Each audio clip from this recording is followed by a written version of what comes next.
आज चूंकि नुमाइश का ऑलमोस्ट कार्यक्रमों का अंत हो रहा है, कल समापन भी होगा। इधर मेरा ट्रांसफर भी मथुरा जनपद के लिए हो गया है, तो शायद अब बहुत ज्यादा समय तक आप लोगों के बीच में दोबारा बात करने का मौका नहीं मिलेगा। इसलिए मैं धन्यवाद देना चाहूंगा यहाँ की प्रिंट और इलेक्ट्रॉनिक मीडिया दोनों को ही, कि दोनों ने ही अच्छा काम रखा। शहर को कई सेंसिटिव मौकों में मैंने देखा उनकी पत्रकारिता में बहुत गंभीरता दिखाई दी मेरे को, दोनों ही चैनल्स के लिए, मतलब electronic and media, print media दोनों के लिए मैं कहना चाहूंगा। कई बार उन्होंने जो चीज ठीक नहीं थी, समाज के हित में नहीं थी, उन्होंने बिल्कुल हजम करके, खुल करके मैं नहीं बोल रहा, लेकिन जो समझदार है वो जान रहे हैं मैं क्या कहना चाह रहा हूं। जहां आवश्यकता थी कि नहीं, अब ये अलीगढ़ के हित में नहीं है और प्रशासन ने कुछ सख्त कार्रवाइयां करी या कुछ ऐसे स्टेप्स उठाए, लेकिन मैंने अच्छा लगा मेरे को कि मीडिया ने बहुत जिम्मेदारी का परिचय दिया। कई सोशल मुद्दे ऐसे अच्छे उठाए गए जिससे समाज में प्रशासन की आई ओपनर का काम करता है। प्रशासन में देखिए कई बार क्या होता है कि जो डिसीजन मेकिंग पोजीशन से बैठे हैं वो कम लोग होते हैं और समस्याएं बहुत ज्यादा होती हैं। हो सकता है सभी बिंदुओं पर हमारा ध्यान आकर्षण सही समय पर नहीं हो पा रहा हो, तो जो आप लोग कवर करते हैं कुछ अच्छे से तर्कपूर्ण तरीके से जब अपनी बात रखते हैं, हम लोग एक दिशा मिलती है कि नहीं, ये मुद्दा था जो हमारे उससे उपेक्षित था, इस तरफ हमें ध्यान देना चाहिए था, तो वो इसको पॉजिटिव मानता हूं। ये अच्छी चीजें हैं और मीडिया का शायद एक अच्छा रोल होता है इसमें, तो उनको मैं अप्रिशिएट करता हूं। बहुत सारे सामाजिक मुद्दों पे आप लोगों ने टच किया और लीड लिया, कई देर तक उसको आप लोगों ने आगे बढ़ाया और उससे सुधार भी आया। ये समाज बनाने के काम में जो आप लोग करते हैं, ये शायद हम लोग भी डायरेक्टली चाहे तो हम लोग नहीं कर सकते, हमसे ज्यादा अच्छे से आप लोग मोटिवेट कर सकते हैं। नुमाइश में बहुत अच्छा आप लोगों ने सभी कार्यक्रम या जितनी भी चीजें थी उसमें पॉजिटिव रहे। जहां जहां कहीं कहीं कुछ खामियां रह जाती हैं, निश्चित तौर पर रह जाती हैं, और अब की बात मुझे कोई गुरेज नहीं है, क्योंकि मैं कोई प्रशासन या कोई भी एक व्यक्ति इतना बड़ा नहीं हो सकता कि वो बिल्कुल सर्वशक्तिमान हो जाए कि सारी चीजें उसकी पकड़ के अंदर हो। मेरे को कोई बिल्कुल व्यवहारिकता वाली बात कहने में कोई गुरेज नहीं है। जब अमेरिका और जापान में प्राकृतिक आपदाएं आने पे वो परेशान हो जाता है, तो हम तो अलीगढ़ में हैं और ऐसे टोपोग्राफी वाली जगह पे नुमाइश का आयोजन होता है जो अपने आप में बिल्कुल गड्ढे में बसा हुआ है। अगर प्राकृतिक आपदाएं आएंगी तो सब कुछ तो नहीं किया जा सकता, लेकिन अपनी तरफ से बेस्ट प्रयास किए जा सकते हैं। उसके बावजूद अच्छे से नुमाइश लगभग अच्छे से संपन्न हुई। प्राकृतिक आपदाओं ने जरूर हम लोगों को चैलेंजेस खड़े किए, उनके बावजूद सभी चीजें ठीक से हुआ, सारे कार्यक्रम ठीक से कराए गए, कोई ऐसी बड़ी घटना दुर्घटना नहीं हुई जिसको लेकर के हम लोग कुछ गलत सोचे। 134 वर्ष पुराना इतिहास है, सिर्फ प्रशासन का नहीं, ना सिर्फ एडीएम सिटी की जिम्मेदारी है, ये पूरे जनपद की जिम्मेदारी है। अगर इसकी जो महत्ता है, जो इसके संस्कार हैं, जो संस्कृति, जो कल्चर और जो जुड़ाव अलीगढ़ की इस नुमाइश का आप लोगों से है, ये सिर्फ अधिकारियों से संबंधित नहीं है कि एडीएम सिटी या डीएम साहब या कोई 2-4 लोग इसके लिए होते हैं। मैं खुले मन से कहना चाह रहा हूं, क्योंकि जा भी रहा हूं इसलिए भी मैं बड़े खुल के बेबाकी से बात रख रहा हूं। इसको बनाए रखने की जिम्मेदारी आपकी, हमारी सबकी है। ये खाली 2-4 अधिकारियों की नुमाइश नहीं है। वो 2-4 अधिकारी अपने लिए नहीं नुमाइश लगवाते। 2.5-3 महीने से 2:30-3 बजे से पहले कभी नहीं सो पाया हूंगा मैं। जो पसीना तेल बहाया जाता है, जो शरीर का नुकसान कराया जाता है, वो खुद सिर्फ अपने लिए कोई सुख सुविधाओं के लिए नहीं कराया जाता। ये सब शहर को, और एक परंपरा 134 वर्ष पुराना मजाक नहीं है। पूरे देश में इतनी बड़ी विरासत लिए हुए नुमाइश, कितनी नुमाइशें होंगी जिसका इतिहास इतना बड़ा हो, जिसमें इतने बड़े रूप में जहां पर नुमाइश लगती हो, कितनी जगह होगी भाई ऐसी? आपको, मेरे को तो ध्यान नहीं आता इससे ज्यादा प्राचीन किसी की विरासत होती हो। अलीगढ़ की जो शान है, साल भर मैंने जो देखा है, अलग अलग बातें सुनने में आती हैं। घूमने की यहाँ पर कोई ऐसी जगह नहीं है कि आगरा या मथुरा जैसी कोई, कि वहां पर जा रहे हैं तो ऐतिहासिक स्थल दिखा रहे हैं या मंदिर या कहीं देखने की जगह, यहाँ ऐसा कुछ नहीं है। तो साल भर में लोग अपने रिश्तेदारों को, मिलने वालों को सिर्फ नुमाइश के पीरियड में बुलाते हैं, आइए नुमाइश दिखाएंगे हम आपको। अलीगढ़ की नुमाइश दिखाने वाली चीज होती है। सबके रिश्तेदार इस समय आते हैं यहाँ पर। एक तथ्य मेरे को एक विधायक जी ने चर्चा करी और मेरे को लगा सही भी है। बहुत से लड़के लड़कियों को दिखा दिखाई वाला, शादी के रिश्ते बनाने वाला काम यहां पर होता है, नुमाइश के टाइम में होता है कि नुमाइश ऐसी जगह रहेगी, वहां पर दिखाएंगे, उसके बाद शादियां ज्यादा होती हैं। तो ये तो यहाँ के जीवन से आपके बिल्कुल रग रग में बसी हुई है नुमाइश। तो जब कोई लोग इसके बारे में इस तरह की कोई बातें करते हैं कि नुमाइश खत्म हो जाए, ऐसा लगता है कई बार कि नुमाइश करानी नहीं चाहिए। कई बार इतना अलग मन में इस तरह का विचार आता है, क्यों कराते हैं नुमाइश। फिर लगता है कि खाली छोटे मोटे उलाहना या कोई क्रिटिसिज्म होता है, उससे नहीं सोचना चाहिए। 134 वर्ष पुराना इतिहास है और ये आपके कण कण में बसा हुआ है। अलीगढ़ की पहचान है, जैसे एएमयू पहचान है, ताला पहचान है और नुमाइश, इन तीन चीजों को आप माइनस करके देख लीजिए, अलीगढ़ किस चीज के लिए जाना जाएगा। मैं बहुत बेबाकी से आपसे बात कर रहा हूं। तो कुल मिलाकर के मेरा जो उद्देश्य था कहने का, वो यही था कि आपकी और हमारी सबकी पृथक पृथक अपने अपने रोल में जिम्मेदारी, इस विरासत को संजोए रखने में, इसको कैसे और अच्छा बनाया जाए, उसके लिए पॉजिटिव कंट्रीब्यूशन आपको हमको सबको करते रहना चाहिए। छोटी छोटी कमियां होती हैं, छोटा छोटा कहीं उपेक्षित भी हो जाता है कोई, तो उसको ऐसे नहीं सोचना चाहिए यार हमको नुमाइश में उपेक्षा कर दी, अब क्या मेरे पास पास नहीं आए, मेरे को इज्जत नहीं दी। अगर आप गौर करें, मैं बड़ा गंभीरता से बातों कह रहा हूं, नुमाइश में काम करने वाले कितने लोग हैं, कितना बड़ा इंफ्रास्ट्रक्चर हमारे पास, डाक बांटने वाले 4-5 लोग। आपको सोने से पहले बगैर न्यूज सुने सो नहीं पाता हूँ, और सुबह उठकर नाश्ते से पहले बगैर अखबार पढ़े मैं नाश्ता नहीं कर पाता हूँ। ये रोल एक आदमी की जिंदगी का है। और अगर सर्वे किया हो मीडिया वालों ने, तो लगभग 90% लोग इसी रोल में जी रहे हैं कि बगैर मीडिया के वो जी नहीं पा रहे।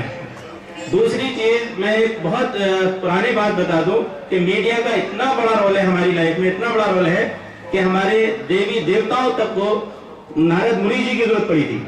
नारद मुनि हमारे मीडिया वाले थे। आप याद करें तो हर खबर यहां से वहां तक पहुंचाते थे। इतना बड़ा रोल मीडिया का है कि आप नारद मुनि हो आज के, अगर इसको बनाए रखोगे बातों को, तो आपकी वही इज्जत होगी जो नारद मुनि जी की हुआ करती है हमारे यहाँ।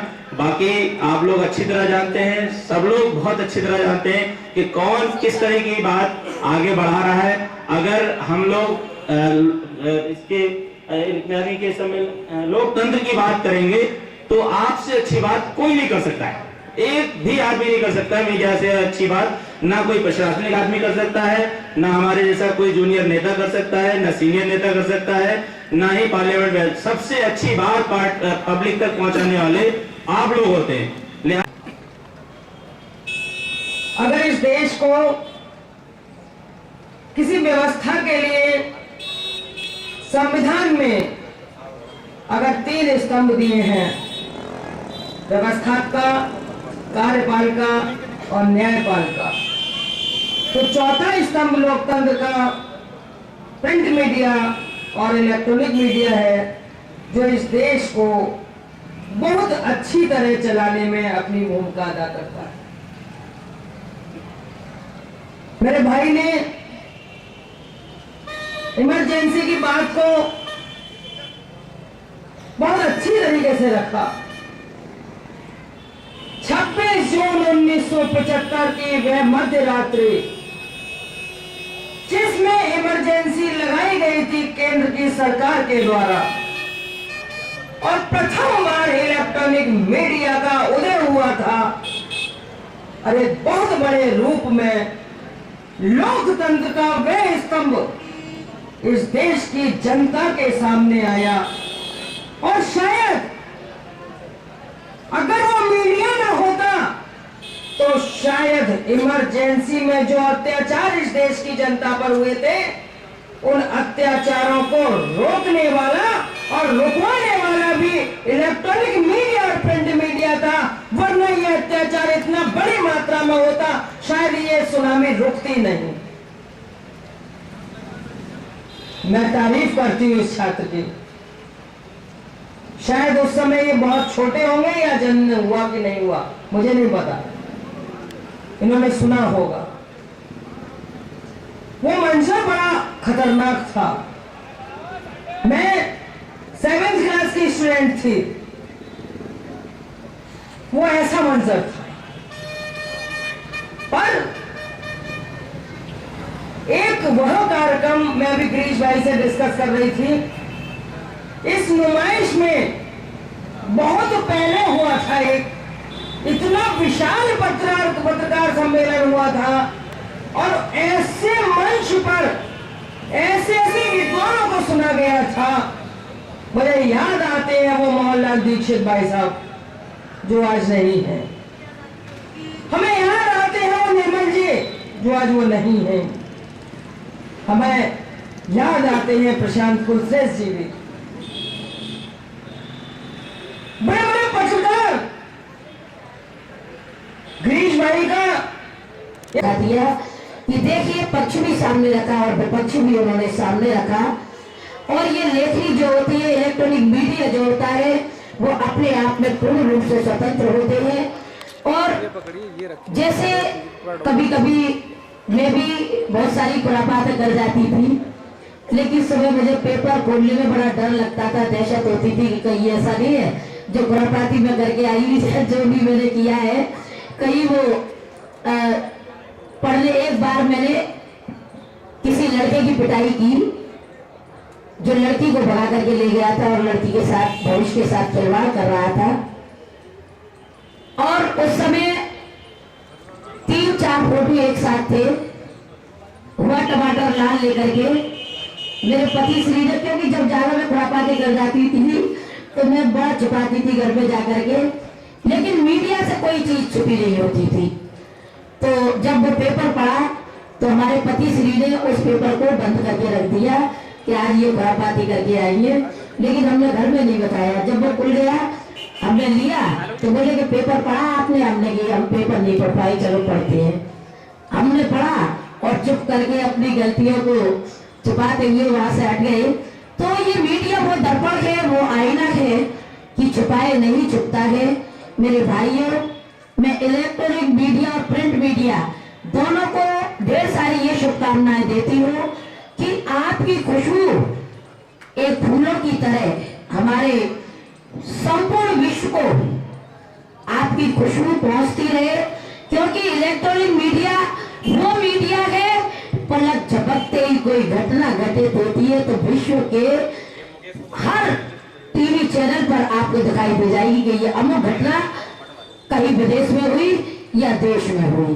तो बस मैं आपको शुभकामनाएं देते हुए आपके उज्जवल भविष्य की कामना करती हूँ कि आपकी साल आते रहे, साल जाते रहे। मेरे भाइयों, आप हमेशा कमल के फूलों की तरह मुस्कुराते रहे।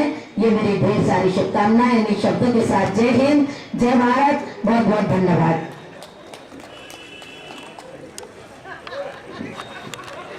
बहुत बहुत धन्यवाद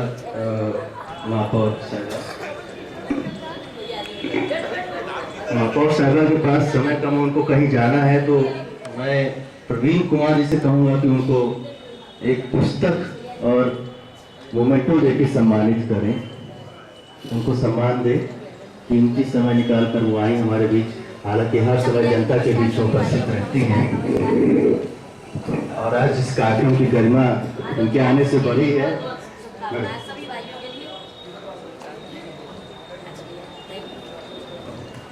मैडम पूनम बजाज हैं हमारे बीच में, ये भी जाना चाहिए। दोस्तों, मेरा मानना ये है कि एक पत्रकार जो काम करता है वो अपनी अगर अंतरात्मा की आवाज से काम करता है तो वो मानवता हित में, समाज हित में, और जो सबसे बड़ी जो चीज है अंतरात्मा की आवाज है, और इसी के साथ काम करें। धन्यवाद।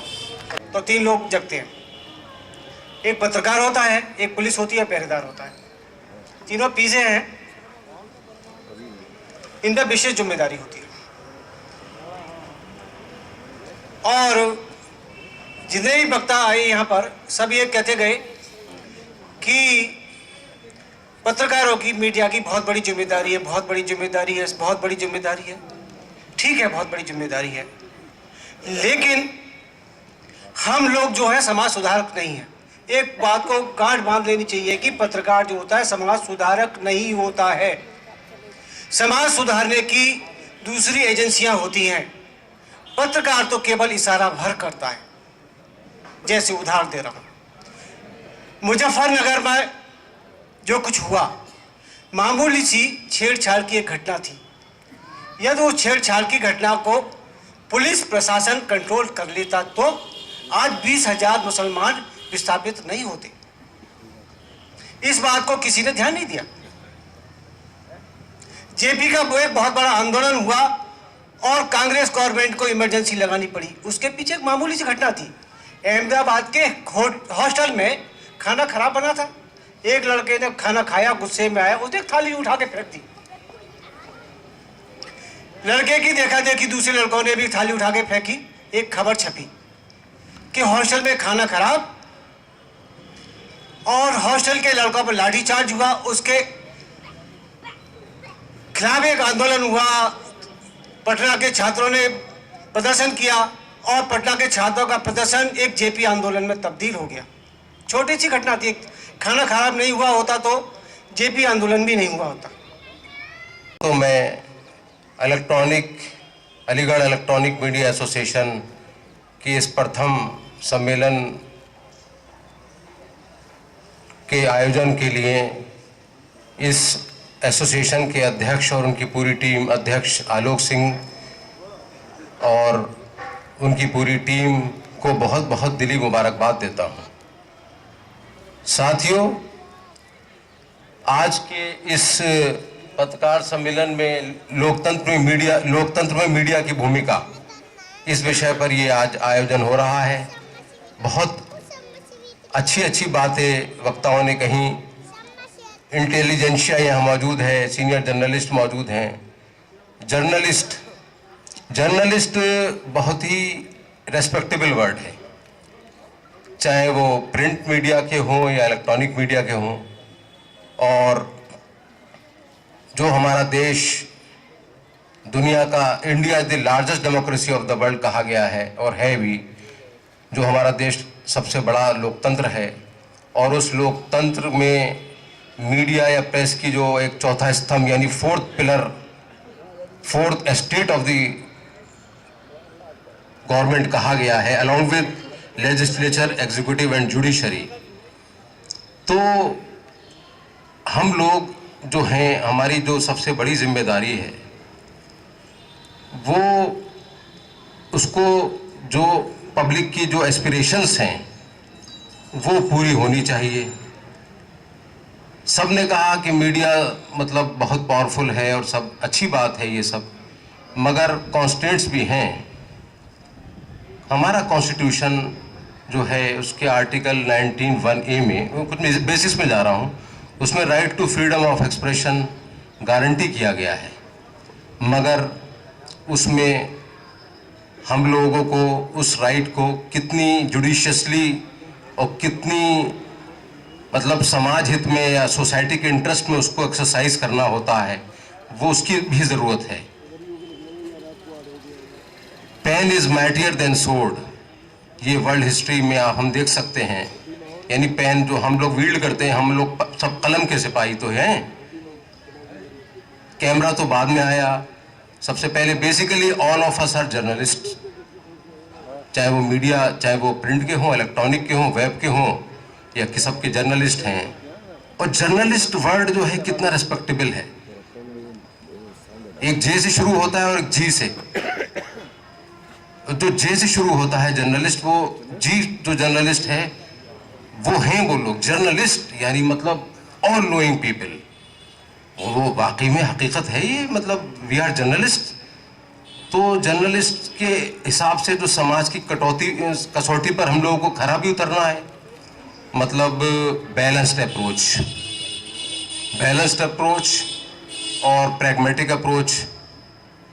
चूंकि एक मिशनरी ज़ील जो पहले थी फ्रीडम मूवमेंट के दौरान, मिशनरी ज़ील पदाधिकारीगण थे, उन्होंने मुख्यमंत्री जी के कार्यालय में भी इसका प्रतिवेदन दिया था, मांग पत्र दिया था, वहाँ से भी कार्रवाई चल रही है। और ज़िला प्रशासन ने, भूतपूर्व जिलाधिकारी जी ने भी इसमें काफ़ी मतलब बहुत ही सकारात्मक दृष्टिकोण अपनाया था। और परंतु मैं इसमें एक चीज़ ऐड करना चाहूँगा कि united we stand, divided we fall. हम लोगों को मतलब यूनाइटेड रहना चाहिए। इसमें मैं, आप समझ रहे होंगे मेरी बात, कि सब लोग जब मिलकर ही एक मांग करेंगे तो उसमें बहुत ही उसका प्रभाव बैठता है। और मैं पूरा मतलब आप लोगों को यकीन दिलाता हूँ, आश्वासन देता हूँ कि मेरी तरफ से अब तक मैंने जो भी, आपने देखा ही होगा कि पत्रकारों के हित का जो भी कदम हो मैंने उठाया है। और प्रेस क्लब के सिलसिले में भी जब भी मुझसे, मेरे लेवल से कोई भी मुझसे ओपिनियन लिया जाएगा, मैंने हमेशा फेवरेबल दिया है और उसका गठन होगा और होना चाहिए। एमयू खान साहब जाते हैं, सब जानते हैं। अगर जमीन की कोई प्रॉब्लम है तो उसके लिए जो भी 200 से लेकर 300 गज तक के प्लॉट को मैं free of cost press club के लिए देने को तैयार हूँ। बनाने का इंतजाम आप लोग करें। मैं चाहूंगा मंच से ये बात कहें तो अच्छा लगेगा। उनका नंबर है, मैं उनका संबोधन। धन्यवाद। यदि जमीन आपको राय साहब की पसंद आ जाती है तो इसमें बनाने के लिए हम लोग सब मिलकर सहयोग कर देंगे, उससे हम पीछे नहीं हटेंगे। धन्यवाद। अपनी एक भूमिका है, पॉलिटिकल उनकी भी भूमिका है, मीडिया भी की एक अपनी भूमिका है। सड़क पर चल रहे हैं, वन वे ट्रैफिक होना है, हर आदमी जानता है, लेकिन फिर भी नियम को तोड़ रहा है। तो उसका दायित्व किसका है? मीडिया का नहीं, प्रशासन का नहीं, उसका अपना स्वयं है कि उसे उस नियमों को करना चाहिए, उन नियमों को पालन करना चाहिए। इसी तरह से मीडिया को भी लोकतंत्र में जो दिए गए निर्देश, वो सब कुछ सबको मालूम है, लेकिन उनका पालन कौन कितना कर रहा है ये उसको खुद मंथन करना होगा। सबसे बड़ी चीज जो दिक्कत आती है मीडिया के सामने वो ये आती है कि अखबार या चैनल जो चलाने वाले लोग हैं वो पूंजीपति हैं, वो कहीं ना कहीं किसी न किसी राजनीतिक दल से, किसी न किसी उससे जुड़े हुए रहती हैं। लेकिन जो निचले स्तर पर, जिला स्तर पर जो आदमी काम कर रहा है वो चाहता है कि मैं निष्पक्ष भाव से लोकतंत्र के रक्षा के लिए मैं काम करूं, लेकिन वो नहीं कर पाता क्योंकि उसके हाथ बंधे हुए हैं। जब तक ये हमें स्वतंत्रता नहीं मिलेगी तब तक लोकतंत्र में मीडिया के कोई अहम भूमिका नहीं हो सकती है, मेरा दावा है। समाज सेवी है, काम कर रहे हैं आधुनिक शहर बनाने। विकास कुमार विकी जी, शकील सामानी साहब है, सुरेश शर्मा जी हमसे गुजारिश है करते हैं जो है।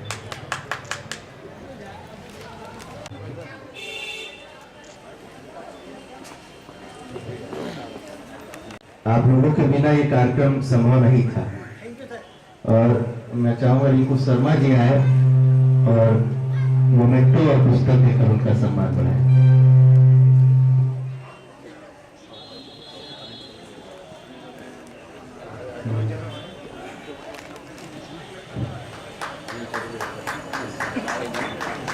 प्रदीप सक्सेना जी गुजारिश है।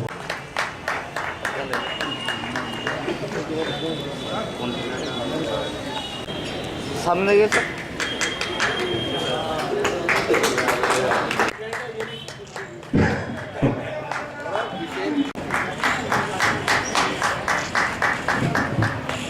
मैं सुरेश साहब भाई से निवेदन करूंगा कि रिंकू शर्मा का हमारा दैनिक जागरण को मैं मुद्दे देकर सम्मानित करें।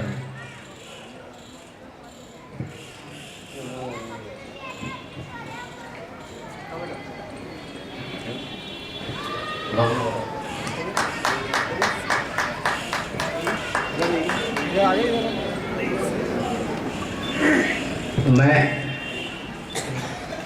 राही साहब से निवेदन करूंगा कि अमित शर्मा और जला गवाना को नोट देकर सम्मानित करें।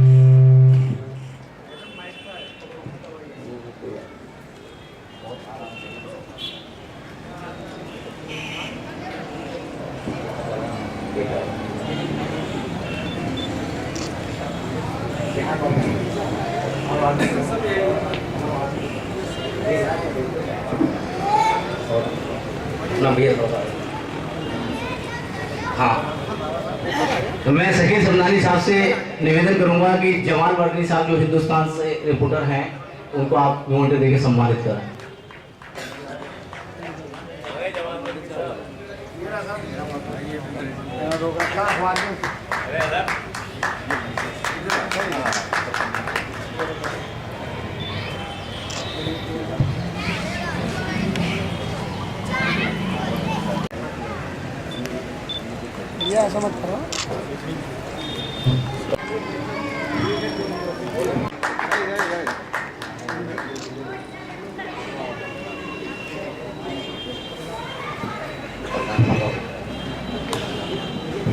देवेंद्र वासने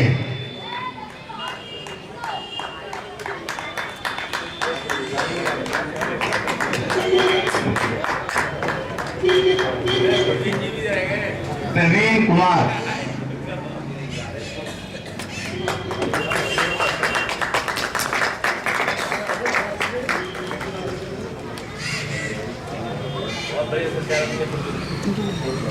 चल रही है कौन लगाता चल रही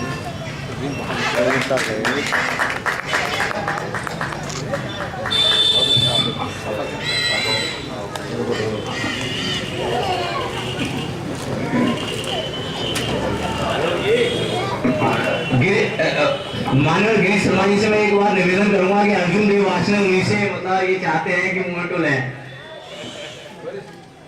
पंडित जी गिरीश शर्मा जी से मैं निवेदन करूंगा कि अर्जुन देव वासने उन्हीं से मोमेंटो लेना चाहते हैं और आपका पूरा आशीर्वाद चाहते हैं हमेशा, ये तहे दिल से। हमारे कार्यक्रम के संयोजक पंकज शर्मा जी आए और हम पंडित गिरीश शर्मा जी से निवेदन करेंगे अपने आदरणीय के उनका सम्मान करें और इसके साथ हमारे हमीर अहमद साहब भी आ जाए और ये सम्मान हो जाएगा। अपनी सच्चाई से जो काम करेंगे अपने ही जो फील्ड आता है उस फील्ड में स्वच्छता लाए। तो पत्रकारों को मैं बधाई देना चाहता हूं, चाहे तो मीडिया की हो, मेरे साथी हो, मेरे भाई बंधु, चाहे या प्रगति हो, वो किसी भी दौर में हो, सकारात्मक पॉजिटिव अपनी भूमिका निभाए। और इसी शब्दों के साथ मैं अपनी बात को विराम देता हूं। पुनः पुनः वंदन, अभिनंदन, स्वागत। कलम ही पत्रकारों का हथियार है, उसे अलग से कोई शस्त्र की जरूरत नहीं है। कार्यक्रम को आगे बढ़ाते हुए मैं आमंत्रित करूंगा समाज सेवी जुनेद काजी जी से कि वो आए और अपने विचार व्यक्त करें। वक्ताओं से सादर निवेदन है कि वो समय का ध्यान रखें, सीमित समय में गार्डन में सादर भरने का काम करें, क्योंकि वक्ताओं की कड़ी काफी लंबी है और समय हमारे पास सीमित है। First lady of Aligarh Shakuntala Bharti ji और यहाँ पे बैठे हुए ऑनरेबल गेस्ट और डिस्टिंग्विश्ड गेस्ट होते हैं और प्रिंट मीडिया के और इलेक्ट्रॉनिक मीडिया के मेरे दोस्त, अब अलीगढ़ में सभी को जानने लगा हूं, काफी लोगों को जानने लगा हूं और आलोक जी का ये जो प्रयास है इस ऑर्गेनाइजेशन को बनाने के लिए, इट्स वेरी कमांडेबल कि ऑर्गेनाइजेशन से मजबूतियां। और जहां तक कि इलेक्ट्रॉनिक मीडिया की बात है, अभी सचार साहब ने बोला सकारात्मक और नकारात्मक इश्यूज से बड़ा फर्क पड़ता है। एक एग्जाम्पल देना चाहता हूं कि न्यूयॉर्क के एक अखबार ने 3/4 ऑफ द पेज के अंदर एक न्यूज छापी कि India is not safe for women. अगर वो स्टेटमेंट पढ़े कि भारत जो है औरतों के लिए सेफ नहीं है, तो उससे क्या फर्क पड़ा हमारी कंट्री को, कितना बड़ा हमारे लिए झटका था। तो मैंने उस एडिकल को बहुत बुरा बोला, उसके खिलाफ कई चीजें करी, क्योंकि उससे हमारी कंट्री की बदनामी हो रही। अब हमको ये सोचना चाहिए, इलेक्ट्रॉनिक मीडिया हो या दूसरा, को विदेश में भी बखूबी निभा रहा है। वक्ताओं की श्रृंखला को आगे बढ़ाते हुए मैं आमंत्रित कर रहा हूं मंच माइक पे पत्रकार मृत्युंजय शर्मा जी को, वो आए और अपने विचार व्यक्त करें। मृत्युंजय शर्मा जी यहाँ पंजाब केसरी अखबार से संवाददाता है और काफी युवा पत्रकार है, कई समाजसेवी संगठनों में भी जुड़े हैं। मृत्युंजय शर्मा जी, मेहमान खुसूसी मोहतरमा शकुंतला भारती जी, यहाँ मौजूद डाइस पे मेरे प्रोफेसर डॉक्टर शकील समदानी साहब, यहाँ इत्तेफाक ऐसा रहा है कि बुलंद साहब से सब लोगों की बुलंद साहब से मुलाकात जरूर हुई, लेकिन मैं सर के स्कूल में एक साल स्टूडेंट रहा हूँ, तो मेरी शर्त की बात है कि मैं सर के साथ आई शेयर कर रहा हूँ। यहाँ हमारी बड़ी बहन पूनम बजाज जी मौजूद है, साबिर राय जी मौजूद है, मेरे बड़े भाई मोहित भाई मौजूद है, अभी मृत्युंजय भाई आपके सामने अपनी बात रख रहे थे। और यह साहब मैं माफी चाहूंगा क्योंकि सभी लोग यहाँ मौजूद हैं, जितने भी डिग्निटरीज हैं यहाँ मौजूद, इस प्रोग्राम के संयोजक आयोजक और यहाँ मौजूद तमाम हाजरीन, अस्सलाम वालेकुम सभी लोगों को मेरा नमन। दोस्तों, बड़े भाइयों, आज गदर प्रोग्राम एक ऐसी एसोसिएशन का है इलेक्ट्रॉनिक मीडिया, जो कि वर्ल्ड मीडिया है, कि जिसके लिए बोलना ये सबसे बड़ी बात है कि आप बोल किसके लिए हैं, क्योंकि जो सबके लिए बोलता है आप उसके लिए बोलेंगे, अपने आप में एक ऐसी बात हो जाती है कि आज मीडिया के साथ मीडिया के लिए कुछ बोलना ये बहुत जिम्मेदारी की बात है, क्योंकि मीडिया खुद अपने आप में एक बहुत जिम्मेदार एसोसिएशन है। मैं ज्यादा बात नहीं कहूंगा क्योंकि मेरे यहाँ मौजूद जितने भी मीडिया के लोग हैं वो आमतौर पर अलीगढ़ शहर के लिए मीडिया पर्सनैलिटी के तौर पर होंगे, चाहे मृत्युंजय शर्मा जी हो, चाहे देवेंद्र भाई हो, अवध भाई हो, प्रवीण भाई हो, मेरे सामने पंडित जी बैठे हैं मेरे साथ, आतिफ भाई है, जितने भी महेश भाई है, तमाम लोग ये बिल्कुल बड़े भाई और हमारे मेंटोर की हैसियत से हैं। मैं ये बात बहुत एहतियात के साथ इसलिए कह रहा हूं कि अगर मैं यहाँ मौजूद हूं इस वक्त, अगर आज मुझे मौका मिला है तो मैं सबसे पहले शुक्रगुजार हूं उस बात पर दिखागा, और उसके बाद इन तमाम लोगों का जिनकी वजह से आज मैं इस लायक हुआ कि मैं आप तमाम लोगों के सामने इस सरजमीन अलीगढ़ के अंदर बात कर सकूं। तो मैं शुक्रगुजार हूं आप तमाम लोगों का, इस एसोसिएशन का। अदनान भाई ने मुझे मौका दिया कि मैं यहाँ आऊं। दोस्तों, मैं मुख्तसर अपनी बात को करूंगा क्योंकि बात मीडिया की हो रही है, तो ये बात भी हम लोग वादे तौर पर समझ लें कि मीडिया का एस्टेब्लिशमेंट कब से हुआ। ये लास्ट 18 सेंचुरीज की बात है जब वर्ल्ड मीडिया दुनिया के अंदर आया। अर्थात अगर मैं 1780 की बात करूं तो मीडिया का एस्टेब्लिशमेंट नजर आता है। उसके बाद धीरे धीरे धीरे धीरे ये चीजें आगे बढ़ी। जब कभी इलेक्ट्रॉनिक मीडिया की बात आती है तो अगस्ते और लुईस एग्बोयसे नाम है जब पहली कोई मीडिया डॉक्यूमेंट्री या कोई भी वीडियो शक्ल विजुअल सामने आई। हिंदुस्तान की अगर मैं बात करूं तो ये 1922 का वो दौर है, मेरे तमाम बड़े मौजूद अगर मैं गलत हूं, ये 1927 का वक्त था जब रेडियो हिंदुस्तान के अंदर जाना गया। और अगर मैं आजादी की बात करूं तो मीडिया के अगर रोल वहीं से स्टार्ट हो गया। अगर आप रेडियो के रोल को, उस मीडिया के रोल को अगर देखें तो हिंदुस्तान की लड़ाई जिस हिसाब से हम हिंदुस्तानी लड़े तो उस हिसाब से मीडिया ने अपने तौर पर हिंदुस्तानियों को मजबूत करने की लड़ाई में पूरा साथ दिया। यह मीडिया का रोल हिंदुस्तान की आजादी में रहा। आज हिंदुस्तान के अंदर जब, क्योंकि इलेक्ट्रॉनिक मीडिया की एक एसोसिएशन बनी, मैं मुबारकबाद देता हूं एसोसिएशन को। इस इलेक्ट्रॉनिक मीडिया को अगर हिंदुस्तान में वादे तौर पर कभी जाना गया तो वो इमरजेंसी का तौर पर जब महात्मा इंदिरा गांधी यहाँ की प्राइम मिनिस्टर हुआ करती थी और सबसे सम्मानित करें। मैं समझता हूं ये विषय बहुत अधिक महत्वपूर्ण है और खास करके अलीगढ़ के इस मीडिया एसोसिएशन के लिए जो डेवलप कर रहा है, जो स्थापित हुआ है। कुछ बातें प्रदीप सक्सेना जी ने कही और लोगों ने भी कही। एक तो दो चीज़ों को हमें बहुत साफ तरीके से समझना चाहिए। प्रिंट मीडिया अलग है और इलेक्ट्रॉनिक मीडिया अलग है, टेलीविजन अलग है, वेबसाइट अलग है। क्यों? प्रिंट मीडिया के सामने अगर हम देखें 20 साल पहले मशीनें थी, समय था। अब जो इलेक्ट्रॉनिक मीडिया है उसमें क्या बात है, वो टाइम और स्पेस का उसने अतिक्रमण कर दिया है। क्या किया है उसने? टाइम और स्पेस का अतिक्रमण से किया है। इलेक्ट्रॉनिक मीडिया क्या है? आप टेलीविजन के सामने बैठे 1 सेकंड भी नहीं लगेगा कि समाचार आप तक आ रहा है। कहां से समाचार आ रहा है, कितना समय लग रहा है। तो इलेक्ट्रॉनिक मीडिया ने टाइम और स्पेस का अतिक्रमण कर दिया है। दूसरी बात यह है कि इलेक्ट्रॉनिक मीडिया जिन लोगों के कब्जे में है वो किन डेमोक्रेट के वैल्यूज को चेरिश करना चाहते हैं। भाई प्रदीप सक्सेना जी ने कुछ महत्वपूर्ण बातें कही और उन पर कॉलों भी अपनी बातों को रखा, लेकिन हमारे सामने जो इलेक्ट्रॉनिक मीडिया के जो मित्र हैं उनके सामने संकट है कि कैसे वे उन लोगों से संघर्ष करें जो इन मीडिया को कंट्रोल करने वाले पूंजीपति लोग हैं। वो अपने पे उनके पैसे से चलना है, वो विज्ञापन चाहते हैं, वो कमर्शियलाइजेशन चाहते हैं, वो डेमोक्रेटिक वैल्यूज को कुचलना चाहते हैं। वो चाहते हैं, अब एमपीएस हैं, किसी के पास 400 करोड़, किसी के पास 500 करोड़, किसी के पास 10,000 करोड़। ये सब क्या ड्रामा हो रहा है डेमोक्रेसी में, और मामूली आगे पिस रहा है। ये सब तो इलेक्ट्रॉनिक मीडिया जो है टाइम और स्पेस का अतिक्रमण कर रहा है। ये बात सही है। ये हमारे एक पूर्व वक्ता ने कहा कि भाई अमेरिका अपनी एजेंसी चला रहा है, हम लोगों में भी तो दमखम है। हमारे अलीगढ़ जैसे शहर में, अलीगढ़ बड़ा शहर हो चला है, अलीगढ़ अब छोटा शहर नहीं है, बड़ी यूनिवर्सिटी है, बड़े विद्वान है, बड़े लिटरेचर के लोग हैं, सब चीजें। अब दिक्कत क्या है? प्रिंट मीडिया के सामने ये है कि अभी हाथी लेने एक अखबार है, अगर एक अखबार ने हमारी 10 लाइन छापी तो दूसरा अखबार गुस्से में आ जाएगा, वो नहीं छापेगा। कभी आज बिहार जी की 10 लाइन छापती है, एक ने कहा क्यों छापते हैं?